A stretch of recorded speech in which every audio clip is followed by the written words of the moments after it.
As the country continues to grapple with load shedding on a daily basis, President Cyril Ramaphosa has announced that he will appoint a Minister of Electricity in the Presidency. Let's focus on how this will help in the implementation of the Energy Action Plan. We're joined by Professor Sethulego Matebesi, Head of Department of Sociology at the University of the Free State. Professor, very good morning. The President has declared a state of disaster.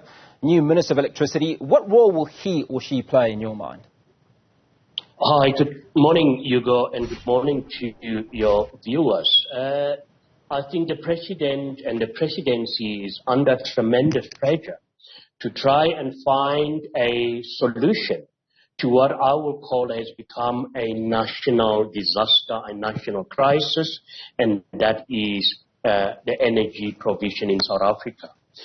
But whether that will help is another question, because you already have a bloated government, advisors, head of departments, and you name them, who seem to have failed to address this. And I just ask myself, by adding one more layer of control or monitoring, whether that will help our situation. I strongly believe that we need to go back to the basics and have capable people in Eskom, and they need to come up with a tangible plan how we can reverse this huge crisis that we're facing in our country.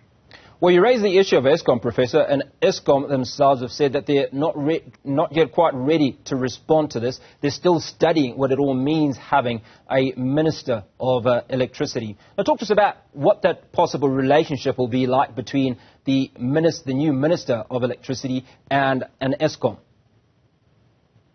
Yeah, it's very difficult to say, but I strongly believe once you've got a minister within the Presidency, it is almost like a direct link between the President on a daily basis.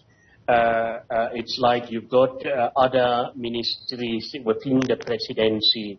And to get the President almost like a direct eye on what is going on in Eskom. And I strongly believe perhaps that will be somebody whose sole task will be to monitor the situation, to advise the Presidency, and also perhaps to engage with the Eskom board.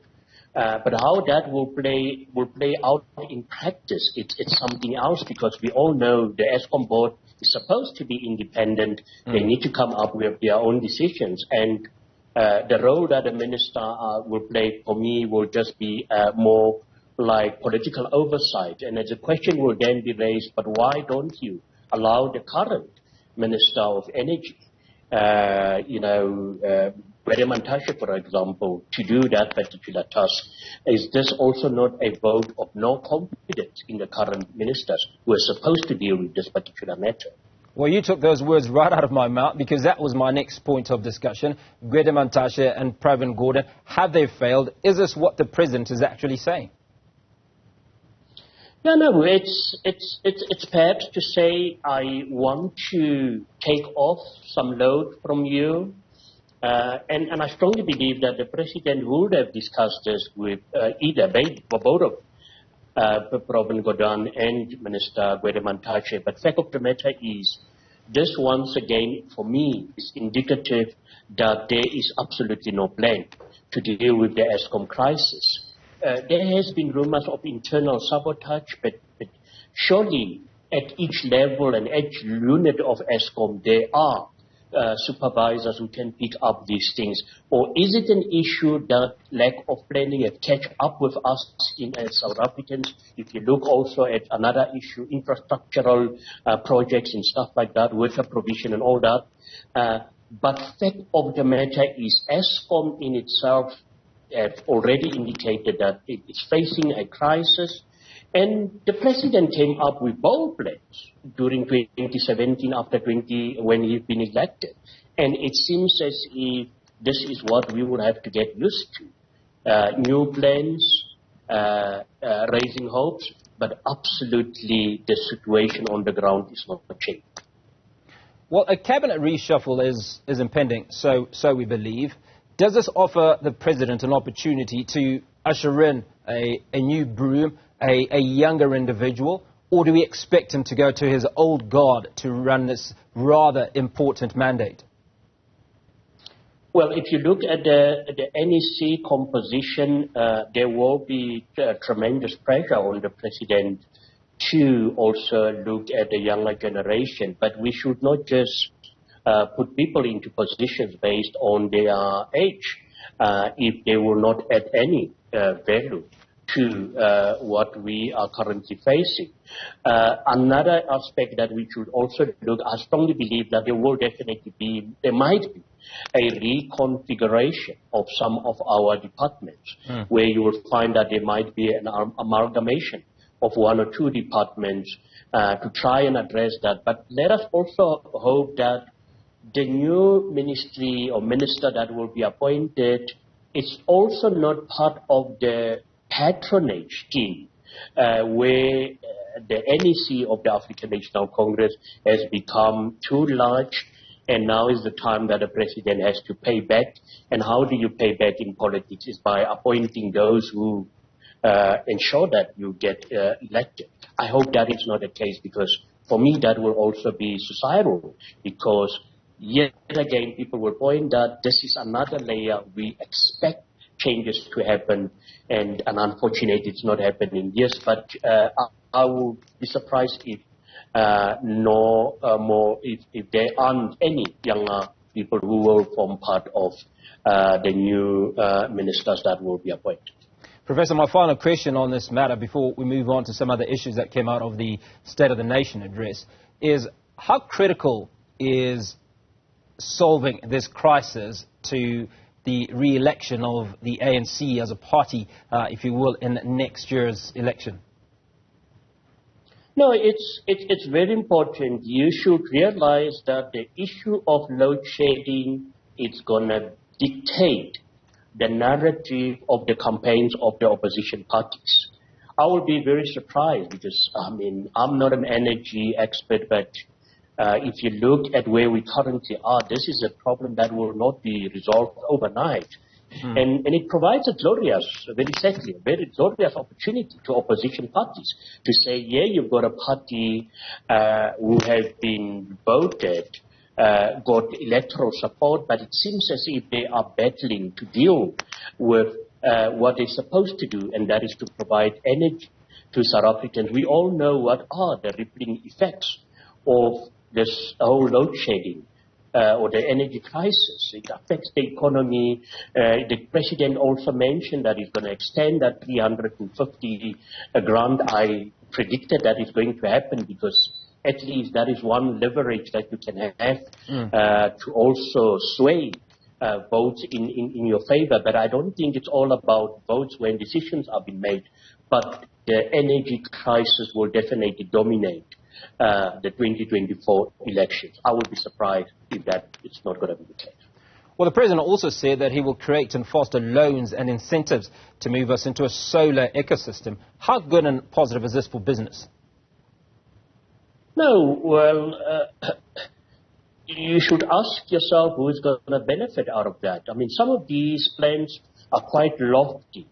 But at the end of the day, the intended beneficiaries, the main industry, the poorest of the poor, the most vulnerable, will not benefit out of that, because it's your middle class people who can afford, solar energy panels and all that, but just also the maintenance of that, the installation prices and that. So just to start off, it's almost like a no man's land for the men in the street when it comes to these alternative means of energy provision, and it's going to be very difficult. If you look also, another barrier, crisis that compound this problem is the price of electricity in itself. I'm staying in Bloemfontein. The prices of electricity have almost tripled, and it seems as if struggling municipalities are using electricity revenues to try and make up where they are messing up. And unfortunately, it's the people, it's the citizens of this country who bear the brunt of some of the inaction coming from our leaders, and sometimes what I would say skewed priorities, which only benefit a selected few. Well, one segment of society that needs to be taken care of, and the President has attempted to do that, is young people, and the fact that so many of them in this country remain unemployed. So the employment tax incentive has been expanded to obviously encourage the employment of young people. Now, in a situation where businesses are hard-pressed to be profitable, is the incentive enough for them to employ young people, first-time employees, as opposed to those that have worked before and have experience? Well, it's a good strategy, but like all labor legislation, all plans that's going to take time to take off, we had numerous cases where we had some of the most progressive legislation, but then you also find that our private partners are not holding hands or extending a hand to support government.